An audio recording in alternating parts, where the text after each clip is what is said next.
আর তার জেরেই খুন, ফুটপাথে গলায় রড ঢুকিয়ে দেওয়ার অভিযোগ। কিন্তু কেন এরকম ঘটনা ঘটলো, কাদের বিরুদ্ধে বা কার বিরুদ্ধে অভিযোগ উঠে আসছে? প্রীতি রয়েছে, আরো ডিটেল জানবো প্রীতির কাছ থেকে। প্রীতি, কিভাবে ঘটলো এই ঘটনা, কেন ঘটলো? সোনিয়া, গতকাল রাতে চেতলায় এই খুন হয় এবং অশোক পাসওয়ান নামে এক ব্যক্তিকে খুন করা হয়, এমনটাই অভিযোগ উঠেছিল। এবং এই ঘটনা তদন্ত করছে চেতলা থানার পুলিশ। ইতিমধ্যে 5 জনকে গতকাল রাতে যারা এই মদের আসরে ছিল সেই 5 জনকে জিজ্ঞাসাবাদ করছে পুলিশ। শোনা যাচ্ছে যে ধারালো যে রড রয়েছে সেই রড ঢুকিয়ে খুন করা হয় এবং মদের যে আসর বসেছিল, তারা একটি কালী পুজো করেছিল এবং সেই কালী পুজোর বিসর্জনের পর মদের আসর বসে। এই মদের আসরে বাকবিতণ্ডা শুরু হয় এবং ঠিক কি কারণে, কোন রাগ থেকেই এই অশোক পাসওয়ানের গলায় আঘাত করা হয় তা এখনো পর্যন্ত না জানা গেল।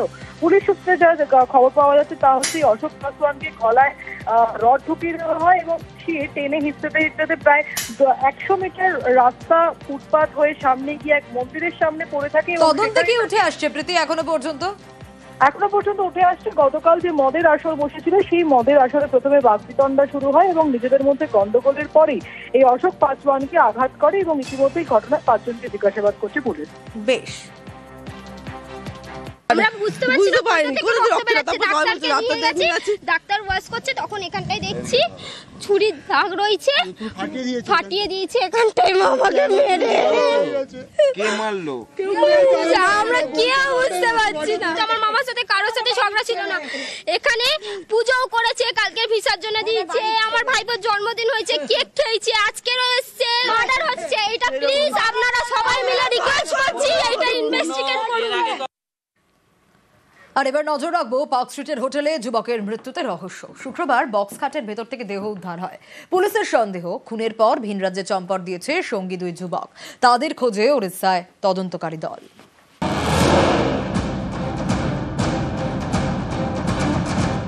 হোটেলে ঢুকেছিলেন 3 যুবক, চেক ইনের কয়েক ঘন্টার মধ্যে বেরিয়ে যান 2 জন। সেই ঘরেরই বক্স খাটের ভেতর থেকে যুবকের দেহ উদ্ধার। পার্ক স্ট্রিটের হোটেল থেকে শুক্রবার দেহ উদ্ধারের ঘটনায় জোর শোরগোল। নিহতের নাম রাহুল লাল, বয়স 25। वो काम करता था, पहले हम सुना है कि वो पार्क स्ट्रीट में कहीं पे काम करता था, बिकॉज मेरा उतना कांटेक्ट नहीं था। हम सुना हाल फिलहाल में वो कोई आइसक्रीम पार्लर में काम करता था। कहाँ पे?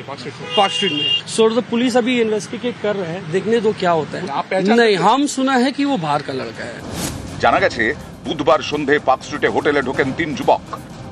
নিয়ম মাফিক রিসেপশনে 2টি আধার কার্ড দেন। অভিযোগ, 3 জনই তখন মত্ত অবস্থায় ছিলেন। হোটেলের ঘরে ঢোকার পর একজন বেরিয়ে যান। এর কয়েক ঘন্টা পর বেরিয়ে যান আরো একজন। অভিযোগ, বৃহস্পতিবার সেই ঘরেই ওঠেন অন্য গেস্ট। পরদিন ঘর থেকে পচা গন্ধ পেয়ে হোটেল কর্মীদের জানান। এরপরেই খাটের ভেতর থেকে উদ্ধার হয় রাহুল লালের দেহ। খবর দেওয়া হয় পার্ক স্ট্রিট থানায়, উদ্ধার করা হয় দেহ। তদন্ত শুরু করে পুলিশ। তখনই সামনে আসে চাঞ্চল্যকর তথ্য। জানা গেছে হোটেলে দেওয়া 2টি আধার কার্ডই ছিল ভুয়ো। একটি রাহুলের দাদার বলে সন্দেহ, আরেকটি ওড়িশার। কয়েক বছর আগে রাহুলকে গ্রেফতার করে পার্ক স্ট্রিট থানার পুলিশ। তদন্তকারীদের সন্দেহ, আগে থেকে পরিকল্পনা করে রাহুলকে হোটেলে নিয়ে গিয়ে খুন করা হয়।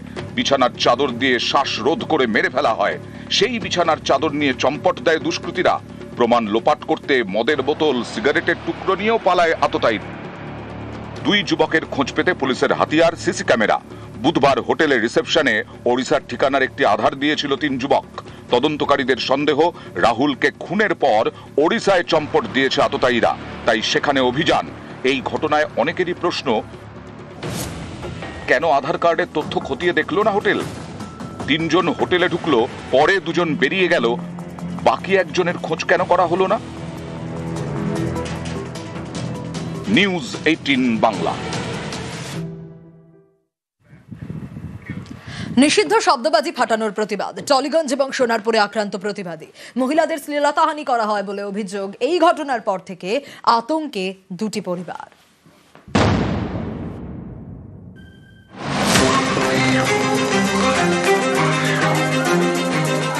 নিষিদ্ধ শব্দবাজি ফাটানোর প্রতিবাদ করায় মারধর, বাড়ি ঢুকে ভাঙচুর। এ ছবি টালিগঞ্জের। শুক্রবার রাতে এই এলাকায় কালী পুজোর ভাসানে শোভাযাত্রা বের হয়। রাস্তার পাশে 4 বছরের সন্তানকে নিয়ে শোভাযাত্রা দেখছিলেন যুবক। অভিযোগ, তখন শিশুর সামনে নিষিদ্ধ শব্দবাজি ফাটানো হয়। প্রতিবাদ করেন যুবক। অভিযোগ, তখনই শুরু হয় মারধর। বাড়ির মহিলারা বাঁচাতে গেলে তাদেরও মারধর করা হয় বলে অভিযোগ। এও অভিযোগ, তাদের শ্লীলতাহানি করা হয়। বাড়িতে ঢুকে চালানো হয় ভাঙচুর। রাতেই টালিগঞ্জ থানায় অভিযোগ দায়ের করা হয়। তার ভিত্তিতে দুজনকে গ্রেফতার করে পুলিশ।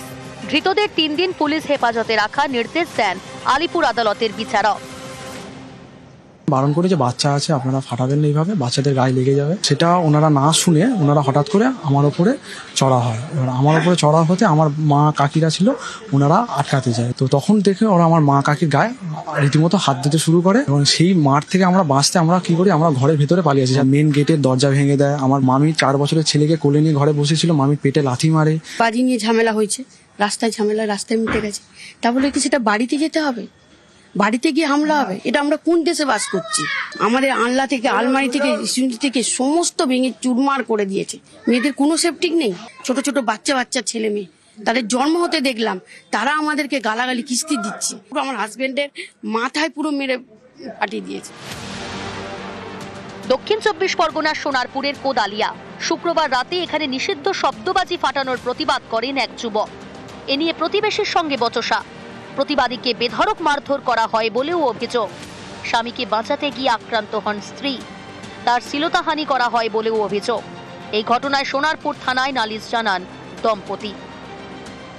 বোম ফোম ফাটাচ্ছি, যদি বোমা টোমা লাগে তাহলে কিন্তু আমরা এর কোনো দায়ী নেবো না। পরে একটা বোমা ছুড়লো, আমার পায়ে পুরো এসে লাগলো, পায়ে ফোসকা পড়ে গেছে, আমার এখনো দাগ আছে। আর বললো, এটা কি তোর বাপের রাস্তা? তারপরে আমার ওয়াইফ বেরিয়ে আর জিনিসটা ভিডিও রেকর্ডিং করতে গিয়ে ওকে প্রচন্ড ভাবে মারা হয়। হ্যাঁ, থানায় জানানো হয়েছে, লিখিত দেওয়া হয়েছে। নিউজ 18 বাংলা।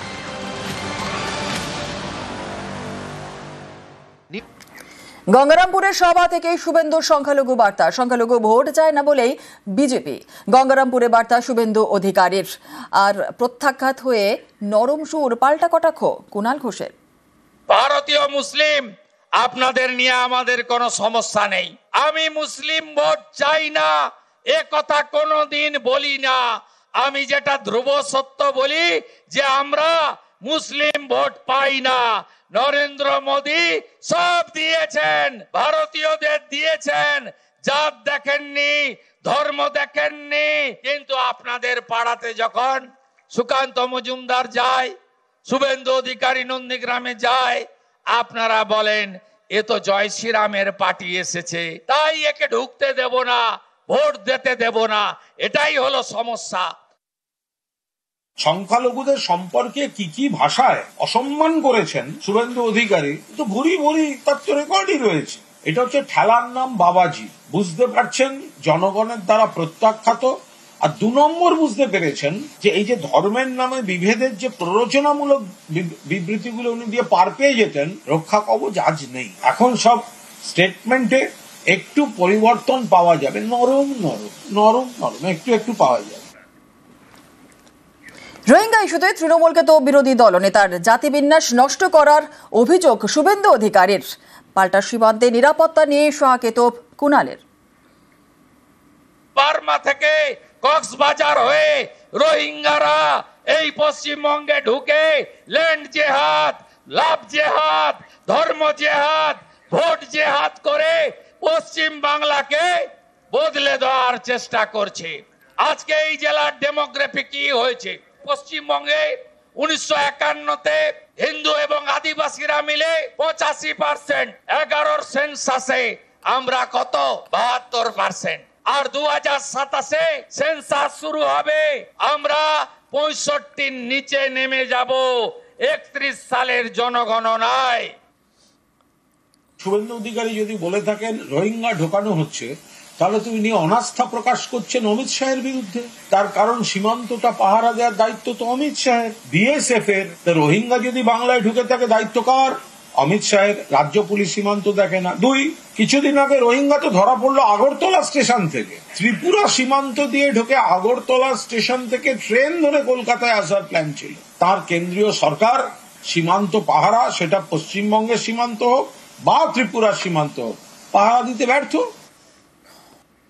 দক্ষিণ দিনাজপুরে 6-0 করার ডাক শুভেন্দু অধিকারীর, পাল্টা ক্যালেন্ডার পলিটিক্স কটাক্ষ কুণালের। সুকান্ত মজুমদারের সঙ্গে আমিও একজন ছোট গ্যারেন্টার থেকে গেলাম। 26-এ 6-0 বিজেপি সরকার 26-এ ডিসেম্বরের মধ্যে এখানে মেডিকেল কলেজের শিলান্যাস এবং কাজ শুরু হয়ে যাবে। রাজ্য বিজেপির দুজন প্রথম সারির কার্যকর্তা আজকে মোদিজির ছোট গ্যারেন্টার হিসেবে আপনাদেরকে দিয়ে যেতে চাই। শুভেন্দুবাবু ক্যালেন্ডার পলিটিক্স করেন। 20 সালে দল বদলালেন, তখন বললেন 21-এ আমরা ক্ষমতায় আসবো, দেখলেন 21-এ তো হেরে গেছে।